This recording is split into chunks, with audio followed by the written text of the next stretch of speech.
ASMR Prodigy back again with another video. And in today's video, as you can tell by the title, we are wrapping up Spooky Week. First off, happy Halloween to everyone out there. I hope you're enjoying your day. And if you still trick-or-treat, I hope you got lots of candy. Second off, I want to say Spooky Week was super fun. I really hope you guys enjoyed this. We will probably make this a yearly thing on the channel.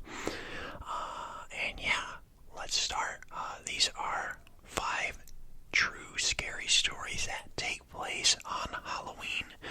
I wanted to make sure that I got this video out on Halloween and have the stories tie in to the day of Halloween. If that makes any sense. I don't know if I'd made sense there or not. Anyways, guys, let's start. This first story I have for you is called The Van on Halloween. This story is so cliche and ridiculous that no one ever believes it's real, except for the people that were there. It was Halloween 2012, my senior year of high school. I went to a Catholic school, so we always had the day off after Halloween because it's considered a church holy day. So my friends were game to start our weekend early. On nights where we didn't go to parties, we usually do the same thing. We'd sit on our front steps for a couple hours and joke around. Then we would walk to the neighborhood and usually end up at this shitty pizza place across town because the prices were so cheap. Since a few of us had recently broke up with our girlfriends, we weren't in much of a party mood, so we did our usual. It was around 10:30 at night, and the pizza joint was closing up for the night. There we were, 3 of us, me, my friend Pat, and my friend Jack. We finished our food, refilled our drinks, and head out. To get back to my house, we had to cross a large mall parking lot that's about 4 football fields long and 2 wide. I should mention at this point that we aren't dumb, naive kids. We had all grown up in the city and had our fair share of urban experience. All 3 of us were pretty sweet, pretty streetwise, and were confident out on the street by ourselves. But we experienced something that night that we were totally unprepared for. So we're walking through this parking lot, and it's an absolute desolate, not a soul in sight. Suddenly we see a white tradesman van creeping slowly about 100 yards back.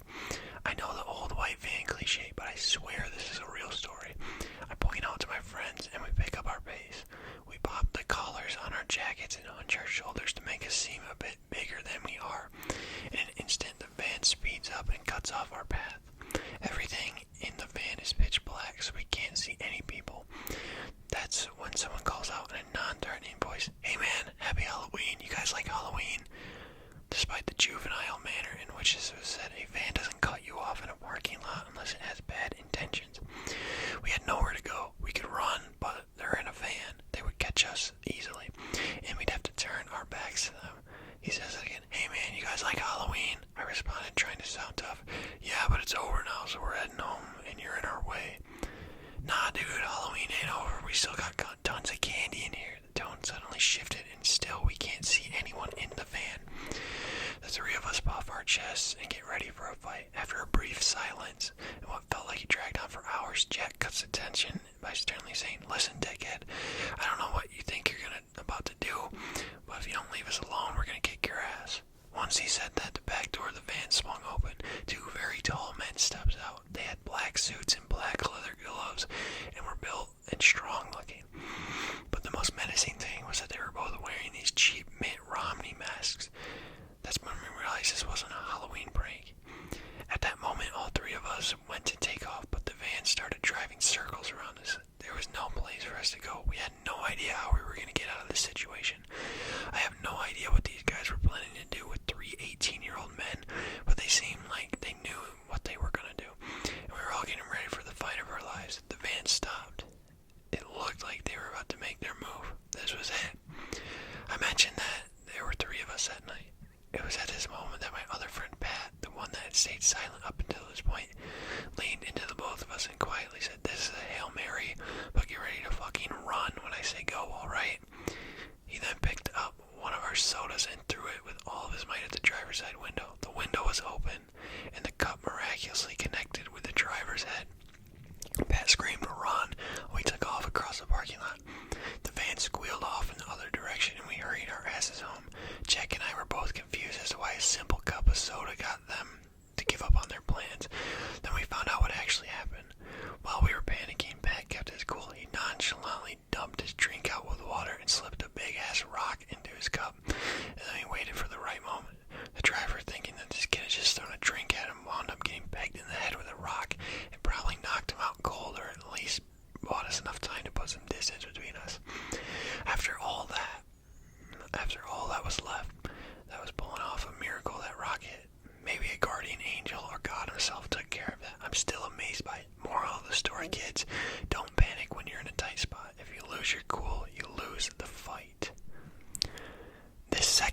is titled Strange Halloween Experience. So this happened back when I was in 7th grade, and I was trick-or-treating with one of my friends in his neighborhood. You should probably know that this neighborhood was divided up into 3 parts. The first part is what we used to call the normal part. This part is just like every other regular neighborhood. The houses are close together without a long walk or distance between. The next part was what I call the big part, which is where all the larger houses were. Finally, there's a section that is very spaced out. In this part, there are a few houses there, here and there, but there are long distance between them. So my friend and I started out at the neighborhood Halloween party and continued out to the normal part and then the big part. Everything went smoothly and was fairly normal, but then we decided to go in the area where the houses are very spaced out. We already had a lot of candy, so we weren't planning on staying too long. We went to 2 or 3 houses and everyone was friendly and gave us candy as usual. But then we went to this one house that had all of its lights on and a bowl of candy outside. It's probably worth mentioning that my friend and I could see a few adults sitting and talking in the living room of the house. Regardless, him and I ran up to the bowl and started shoveling as much candy as we could into our bags. We didn't stop until we realized we heard footsteps in the house. Then we booked it. We were just getting out of the driveway of the house when we heard the door open behind us. We started running down a small paved path nearby and stopped to turn back and look and see whoever came out of the house had followed us. We saw them in the driveway walking around as if looking for something. Him and I decided it was probably a good idea to go back. We assumed that no one would actually follow us down the path just to try and get the candy back, so we assumed we were safe. This is the part where things get creepy. As we were walking down the path, my friend and I would occasionally turn around and go, "Oh, look at that, it must be the person from the house," and then we'd run for a few seconds until we got tired of the joke. Obviously, this was fairly normal behavior for a couple 7th graders hanging out on Halloween night. However, there was this one point where my friend turned around and then stopped. I stopped with him. Dude, I said to him, wondering why he stopped and what he was looking at. "Look over there," he said. "Where?" I asked. He pointed a ways away from where we came, a little off the path. "There," he said. "Does that look like a person to you?" I wasn't entirely sure, and I was about to answer, then suddenly this humanoid figure started moving. Without warning, both of us took off at the same time and ran all the way back to the Halloween party where we came from. Now, I would like to address the fact this easily could have not actually been a person. It was dark out and we could be seeing things. After all, we had just been chased from a house we were stealing candy from. I don't think it was a person whose candy bowl we robbed, because I don't know anyone who would react like that for a couple kids taking too much candy. I also would like to say that even if it was a person, it could have been another trick-or-treater or maybe an adult trying to catch up with their kid. But my friend and I weren't so sure at the time, so we decided not to take any risks. This third story is titled, "What is the freakiest thing that has happened to you?" This is my story. My story happened in October 2017. I was visiting a friend in Mississippi near the town of Philadelphia. There was this old Victorian home that we would pass by during the duration of the stay to get to town. This house was white with vines growing on the side of it. It had a large attic window that was so huge you could see inside of it when driving. My friends and I drove by it several times during the duration of the week to go to the grocery store. When it was time for me to head back to Florida, I passed by the house one last time, only this time there was a figure in the attic. It was a woman in old-looking clothes staring down at the yard.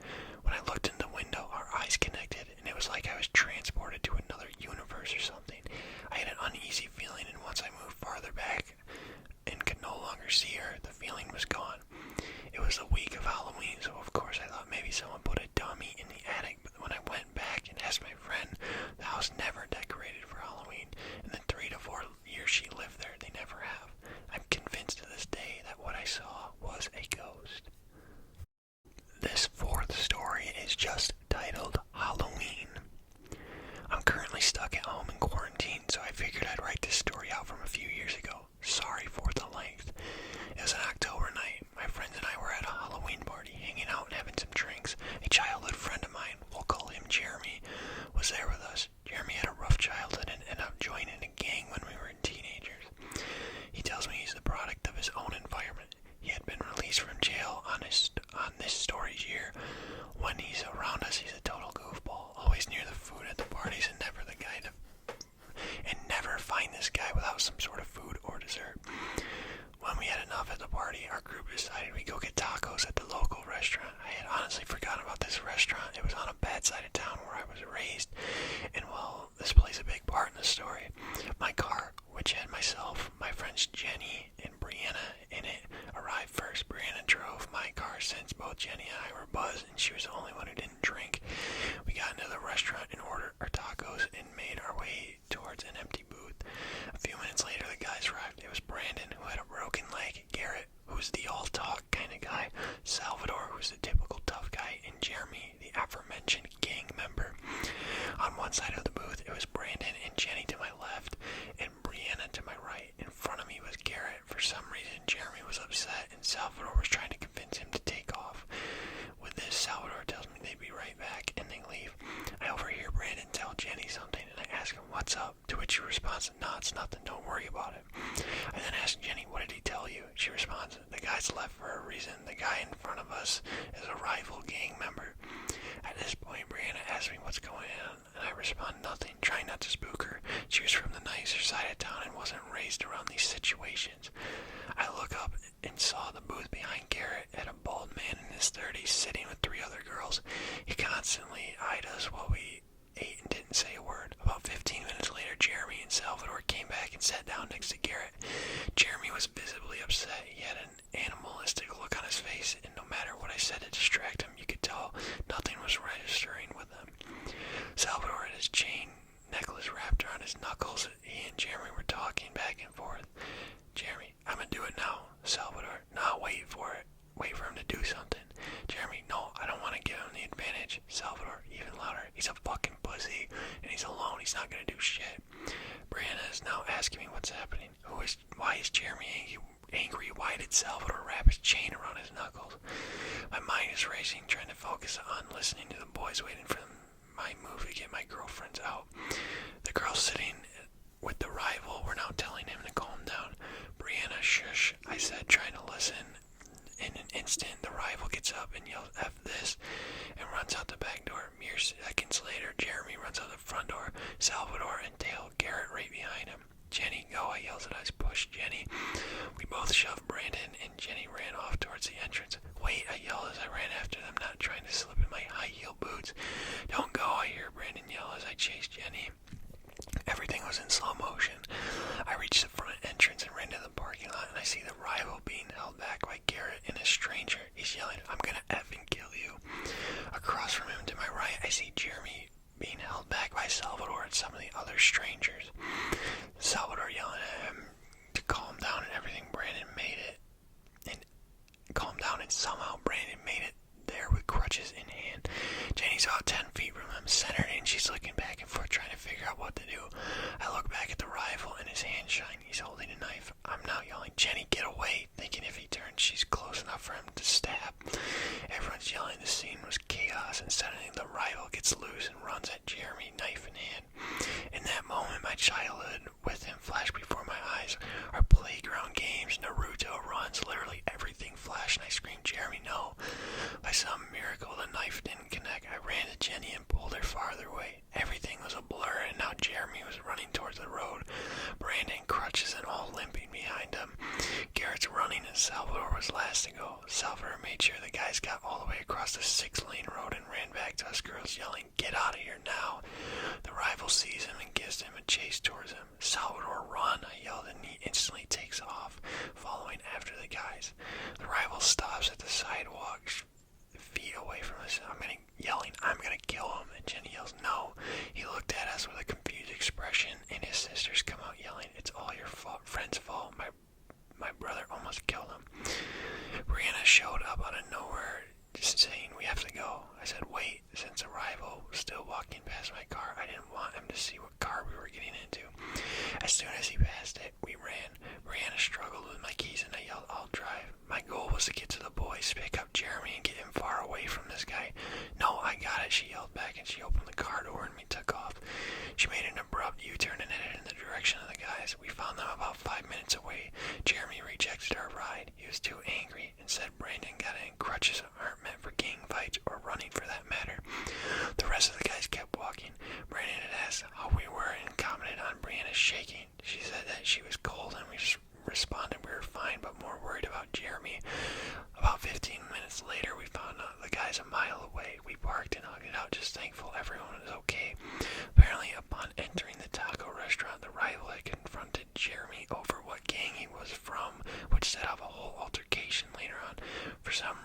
rival sisters and either didn't see this or decided to blame Jeremy anyways. Jeremy explained the rival had a knife to his throat, but he was too much of a pussy to kill me. Whatever his reason was for not doing it, I'm grateful Jeremy is here thanks to that. This was the craziest Halloween I've ever experienced. This fifth and final story is titled Not All Fun and Games. For the vast majority of us, when we think about Halloween, we think about haunted houses or fun houses, depending on where you're from in the U.S. We think of good memories of childhood and friends and family. However, this story I'm about to tell you is one that is truly chilling and sadly all too real. I grew up around 70 yards or so from a local haunted forest that ran all throughout the month of October. This wasn't your typical kiddie kind of haunted attraction either. It got pretty intense, and before you could even go through, you had to sign a waiver that stated that if you were touched, pushed, shoved, or anyone got too in your face, we'll say that they would not be held liable for any possible injuries as they were hired actors. The first few years the haunted forest ran, it was very successful but relatively uneventful. As the attraction's success grew, they became more intense and gory with the storylines and the themes. These individuals owned a lot of land behind their home and would work almost all year round getting it ready. As far as I know, there were never any reports of paranormal activity or anything in the area, just these stories they made up. But on October 10th, 2007, things took a turn for the worst that the owners, they were never able to recover from. The haunted forest opened whenever I was around 10 or 11, so by the time that I was a teenager, I was already pretty used to it. But this particular year, things just hit another level of insanity. Around the end of August, the actors that the owners hired would dress up in gory, disturbing costumes and stand at the edge of the road waving at traffic, walking up and down the street and prowling around on people's land, looking into their security cameras, and even at times trying to knock on their doors. We literally have footage somewhere from one of our old security cameras of some moron dressed up in a clown outfit walking around our backyard. Needless to say, this got pretty scary. My father, who is relatively well known around town, started to hear rumors that the owners were actually hiring ex-inmates as actors because they would be willing to go farther than other hired actors for less money. They started to cause a bit of a stir in the neighborhood, and the police warned the owners of the haunted forest to keep their actors in check.